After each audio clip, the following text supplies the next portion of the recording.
Hey folks, here we are working on 9-12, and the first thing you'll probably notice is that I'm using a pop riveter on the top, or in this case, the bottom of one of the elevators. And you're probably wondering, why am I using pop rivet? Well, the simple fact of the matter is, when riveting the right elevator rear spar to the skin, you have to create a custom bucking bar in order to reach up in there and rivet that sucker to that rib, and I just didn't want to do it. In fact, here is an example of what that bucking bar would look like and what you have to do. You have to reach up under the skin and, create a custom bucking bar, and it even gives you dimensions of what the bucking bar is, but it also says it's acceptable to use blind rivets. And so I opted to do that. I purchased the blind rivets, and about a week later they showed up and used them. One thing that might lead to some confusion is how the left and right elevator are opposite of one another. You can see in this graphic that the ribs that make up the interior of the elevators are opposite for the left and the right elevator. Due to the direction that the ribs have to face in order to correctly sit inside the elevator, and if you take into consideration how you have to assemble them because of the direction they're facing, then it will become clear that the right bottom portion of the elevator that is not the trim tab portion has to have those pop rivets, and then the left top has to have the pop rivets. It might seem confusing, but once you get in there and start looking at it and actually read the instructions, it'll become more clear. I have to assume it was just expediency, was their reasoning behind not just sending a different set of ribs. And here I am going through and putting all those pop rivet in. I have to admit, I was unsure if I would like what it looked like. I took a picture. This is what they look like after the fact. I mean, they are pop rivets. And here you can see what they look like, then what it looks like when I'm doing it, and then the hole on the right with the dimple. And I'll talk about the scrapes later. Honestly, I don't think it looks all that bad. And I think once I use paint or vinyl and, cover this, you won't even see them at all. So really, it's kind of a non-issue. And moving right along, this is 9-12, step 6, where I'm riveting the two rib halves together inside the elevator. And there's a lot of me trying to figure out how I'm going to do this. The problem is I have really big hands, and as you reach inside there, it's a really, really tiny area. In fact, it's really tiny. It's like I think it's that rear spar is like an inch high, and here I am doing a lot of research like, how did other people do this? Just because there's not a lot of room. And then I was really worried. I was like, oh, did I do this out of order? I'm screwed. And no, I didn't.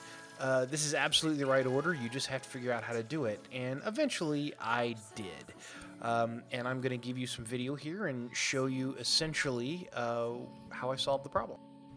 And that, by the way, is to create a custom little tool out of scrap aluminum that I had lying around that you will have at this point as well. And I'll talk to that after I show you this little clip. Specifically, those two rivets there in the back are the ones that we're going to be talking about. So I'm going to try to give you an inside view of what I'm trying to accomplish here.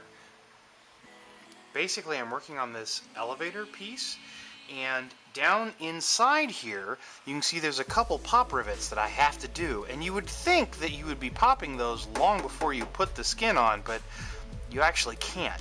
Just due to the nature of everything, you have to do this stuff in order.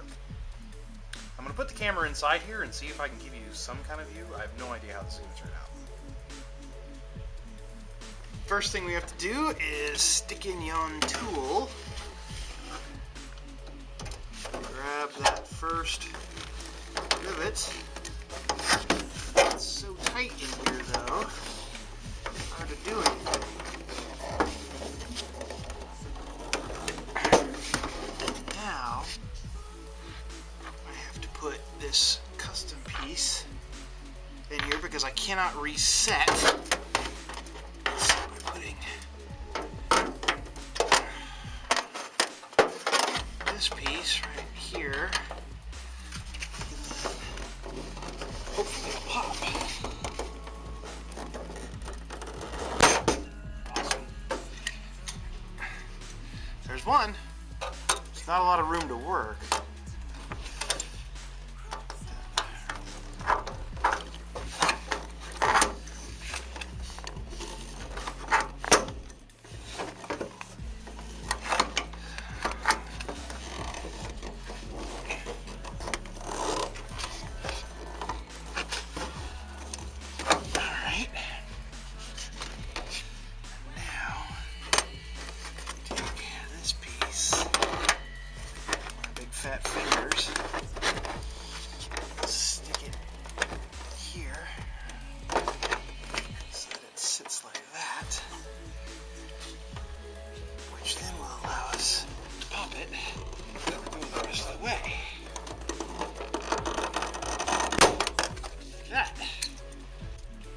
there you go.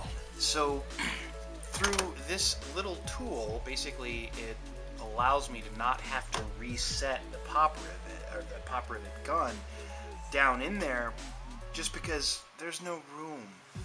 You can't. So this worked out really well, and you can kind of see off the reflection of the interior skin how well it worked, or at least what I was going for. It's just a tight space, and I have really big hands. Here you can see a rivet next to the two pieces of aluminum that I cut. I decided to go make two different thicknesses. Sometimes I needed a thin one, usually I needed a thicker one, and a couple times I needed both stacked together. And ultimately, the idea is you'd have the rivet in, and once the rivet gun has gripped the rivet, you can't reset it inside there. And so you'd slip this tool over it here and then just continue to squeeze, and it acted like it was on the surface using the same grip. Worked really well. Once I got that sorted out, it was just a matter of going through and continuing and doing all of the various ribs inside. I'm not showing you me doing the other one. I did both elevators, obviously. I think I lost film there. Battery died, probably. And here I'm going to show you a mistake. I made a horrible mistake. The front spar there, that little horn, I even talked about this in one of the previous videos, that you need to be careful not to put the horn on backwards. Guess what I did? I put the damn horn on backwards.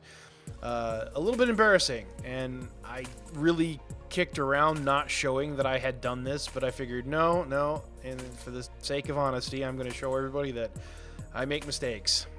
This is probably the biggest one I've made. It's completely trivial to fix, right? I just drilled out the rivets, flipped it around, and put rivets back in.